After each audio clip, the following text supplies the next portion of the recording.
previous segment, we discussed polytheist, monotheist, and dualist religions, which despite many differences, all share the belief in gods. But during the first millennium BC, religions of an altogether new kind began to spread through Afro-Asia.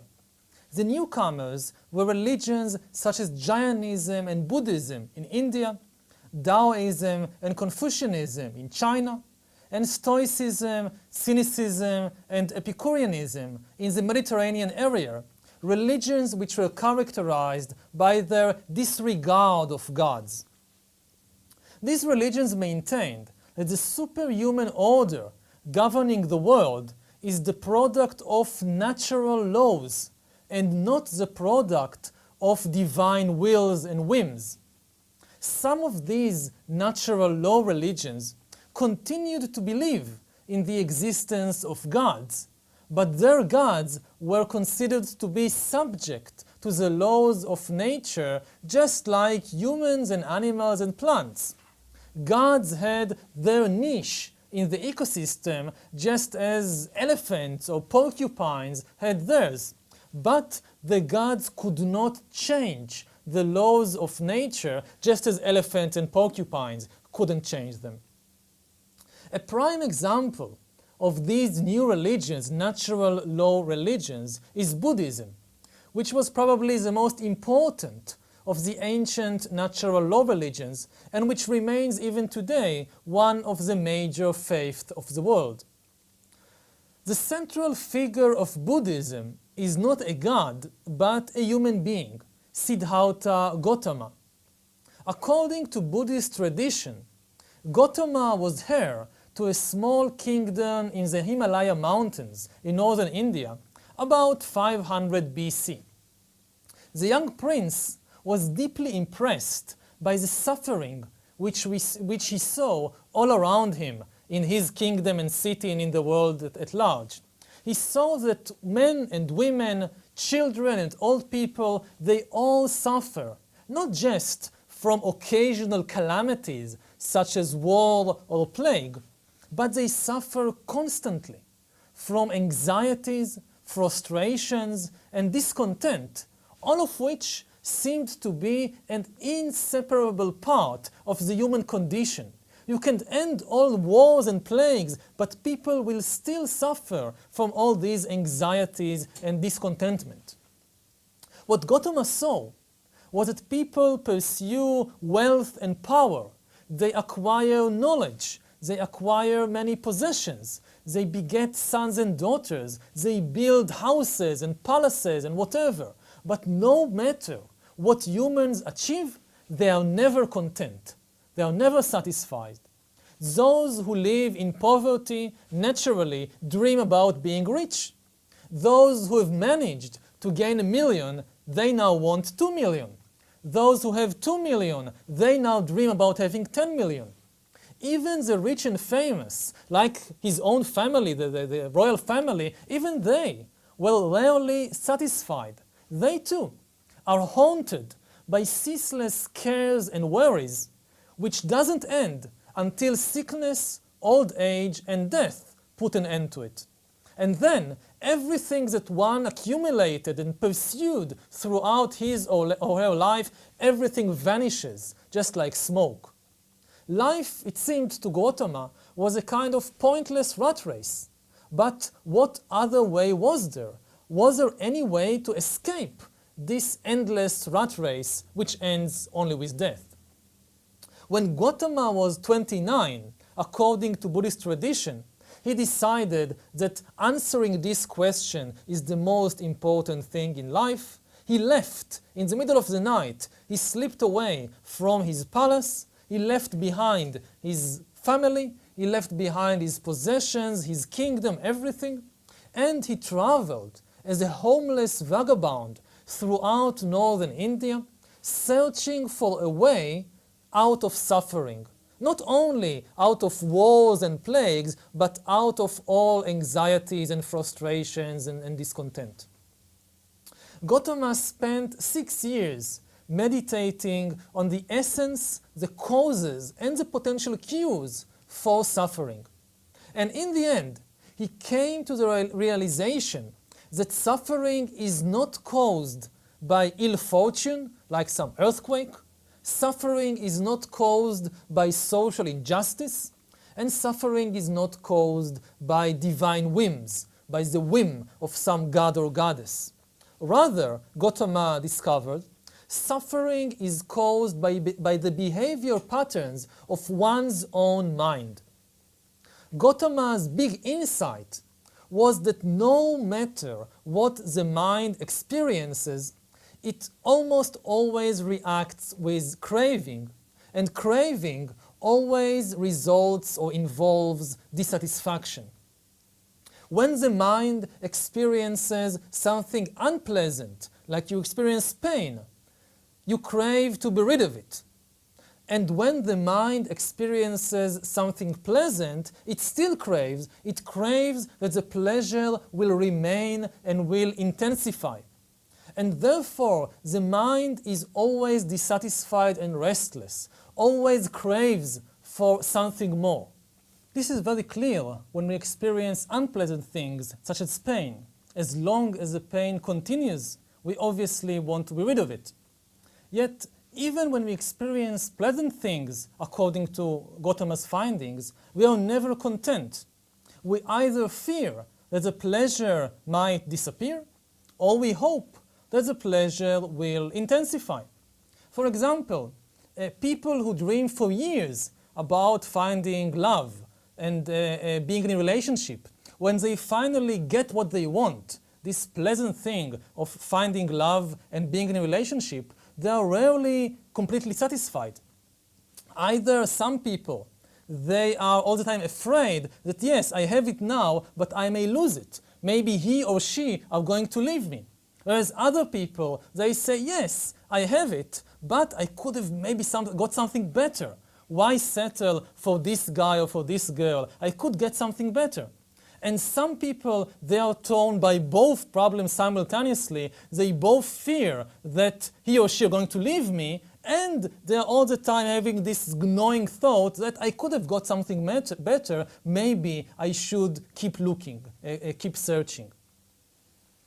Great gods can send us love, they can send us rain, social institutions can provide us with justice, with good healthcare, and lucky coincidences can turn us into millionaires. But none of these things can change the basic patterns of the mind. Consequently, even the wealthiest and the most powerful people are never satisfied. They are constantly fleeing from unpleasant experiences, and they are forever chasing after greater and greater pleasures. They are not satisfied with their present condition. Gautama found that there was one way to escape this vicious circle in which humans are caught. If, when the mind experiences something, pleasant or unpleasant, it simply understands and accepts things as they are, then there is no suffering. If you experience sadness without craving that sadness go away, you continue to feel sad, you continue to feel sadness, but you don't suffer from it. There can actually be much richness, much insight in the sadness. If, on the other hand, you experience joy without craving that this joy should linger and intensify, then you continue to feel joy, but without losing your peace of mind, and you can be completely satisfied with the joy, whatever amount it is, with the joy that you have. But how to do it? How do you get the mind to understand and accept things exactly as they are without craving for something else or something more? How can you accept sadness as sadness, pain as pain, joy as joy? To do that, Gautama developed a set of meditation techniques that train the mind to experience reality as it is without craving for something different or something more. These meditative practices train the mind to focus all its attention on the question, what am I really experiencing right now? And not on the question, what would I rather be experiencing instead? It is very difficult to achieve this state of mind, but it is not impossible. Gautama also grounded these meditation techniques in a set of ethical rules which are meant to make it easier for people to focus on the actual experience of the present while avoiding falling into all kinds of fantasies and cravings and fears. Gautama instructed his followers to avoid killing, to avoid promiscuous sex, to avoid theft, not because some great god forbade it, but because such acts like killing and stealing and so forth, they necessarily increase the fires of craving for power, sensual pleasure, and wealth, so they make the mind less and less satisfied. When the flames of craving are completely extinguished, however, craving is replaced by a state of perfect contentment and serenity, which is known in Buddhism as nirvana. The literal meaning of the word nirvana is the extinguishing of the fire, extinguishing the fire of craving that all the time burns in the mind and creates all this dissatisfaction and misery. According to Buddhist ideas, those who have managed to attain nirvana are fully liberated from all suffering. They experience reality with the utmost clarity, without any fantasies and any delusions.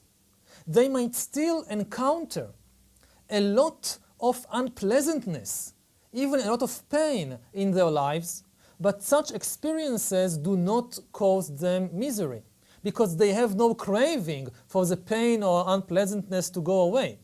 A person who does not crave simply cannot suffer. According to Buddhist tradition, Gautama himself managed to attain nirvana and was fully liberated from all suffering, and henceforth he was known as Buddha. The meaning of the word Buddha is the enlightened one. And Buddha, after freeing himself from all suffering, he spent the rest of his life explaining his discoveries to others so that everyone could also be free from suffering. And Buddha encapsulated all of his teaching in a single law, a law which says that suffering arises from craving. The only way to be fully liberated from suffering is to be fully liberated from craving, and that the only way to be liberated from craving is to train the mind to experience reality as it is, without craving for reality to be something else. This law, which is known in Buddhism as Dharma or Dhamma, is seen by Buddhists as a universal law of nature. That suffering always arises from craving is true everywhere for everybody, just as in modern physics, E always equals mc squared. This is a law of nature. And Buddhists are people who believe in this particular law of nature and make it the center of all their activities. Belief in gods, on the other hand, is of minor importance to Buddhism.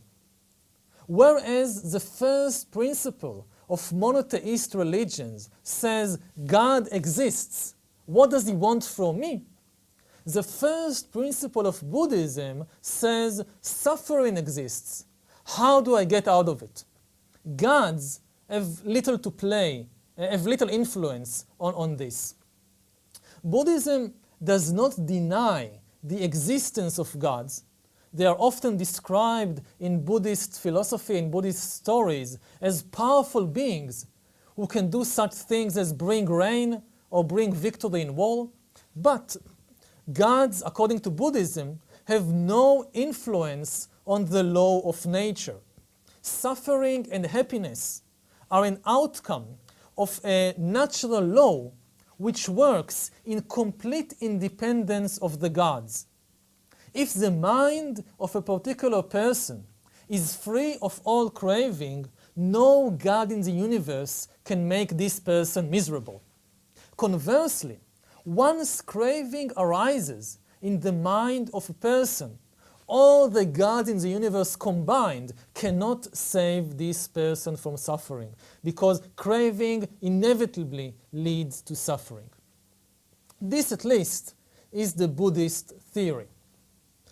Yet, much like the monotheist religions, the pre-modern natural law religions, such as Buddhism, never really managed to rid themselves completely of the worship of various gods. Buddhism acknowledged the existence of the gods and their efficacy in bringing rain and victory and cure for disease and so forth. Buddhism told people that they, however, should aim for the ultimate goal of complete liberation from suffering and not settle for all kinds of lesser aims like economic prosperity or political power. However, 99% of Buddhists did not attain nirvana. And 99% of Buddhists, even if they hoped someday, maybe in a future lifetime, to be completely liberated from suffering, they devoted most of their present life to the pursuit of mundane achievements, like economic prosperity or political power. And therefore, most Buddhists continued to worship various gods, such as the Hindu gods in India, the Bon gods in Tibet, the Shinto gods in Japan, and all kinds of new Buddhist gods and saints. This is something that has characterized all the traditional natural law religions, not just Buddhism. Also Taoism and Jainism and others. Even though in theory they gave little importance to gods, in practice the worship of different gods continued to be of considerable importance to Buddhists and Taoists and Jains and so forth. The gods finally lost their power and importance only with the coming of the modern age. However, the weakening of the gods did not mean the disappearance of religion, because religion and gods are very, very different things. When the gods became weak and less important, what happened is that natural law religions, religions that believes in laws of nature that people should obey, these religions were finally freed from all these worship of gods, and they became even more important than ever before. I am not talking about the old natural law religions like Buddhism and Taoism, but about a number of new natural law religions that emerged over the last 300 years and became extremely important in the modern world. The last 300 years are often depicted as an age of growing secularism, in which religion increasingly loses its importance and centrality. And if we are talking about theist religions, religions that focus on the worship of gods, then this is largely correct. Gods have become less and less important over the last few centuries. But if we take into consideration natural law religions, then the modern age turns out to be an age of intense religious fervor, unparalleled missionary efforts, and the bloodiest wars of religion in history. Because the modern age have witnessed the rise of a number of new natural law religions, such as liberalism, communism, capitalism, nationalism, and Nazism. These creeds, they do not like to be called religions, and they prefer to call themselves ideologies. But this is just a semantic exercise. If, as we defined in the beginning of this lesson, if a religion is a system of human norms and values, which is founded on belief in a superhuman order, then communism is no less of a religion than Islam. Islam is, of course, very different from communism because Islam sees the laws of the universal order as emanating from a great creator God that created the whole universe, whereas communism does not believe in any gods. However, the belief in God, as we said earlier, is not so essential for religions. Buddhism too, at least in its pure forms, give very little importance to gods, and yet we commonly classified Buddhism as a religion. Like Buddhists, communists believe in a superhuman order of natural and immutable laws that govern the world and humanity, which should guide human actions. Whereas Buddhists believe that the law of nature was discovered by Siddhartha Gautama, communists believe that the law of nature, a different law of nature of course, was discovered by Karl Marx, Friedrich Engels, and Vladimir Ilyich Lenin. And the similarities do not end there. Like other religions, communism too had its holy scriptures and prophetic books, such as Karl Marx's Das Kapital, which foretold that history would soon end with the inevitable victory of the proletariat over the capitalist system. Communism had its holidays and festivals, such as the 1st of May or the anniversary of the Bolshevik Revolution in Russia. Communism had theologians adept at Marxist dialectics, and every unit in the Soviet Red Army had a chaplain called the Commissar who monitored the piety and the beliefs of the soldiers and officers. Communism also had martyrs and holy wars and even heresies, such as Trotskyism. In the Soviet Union, Trotskyism was considered a terrible, horrible heresy. Communism was a fanatical and missionary religion.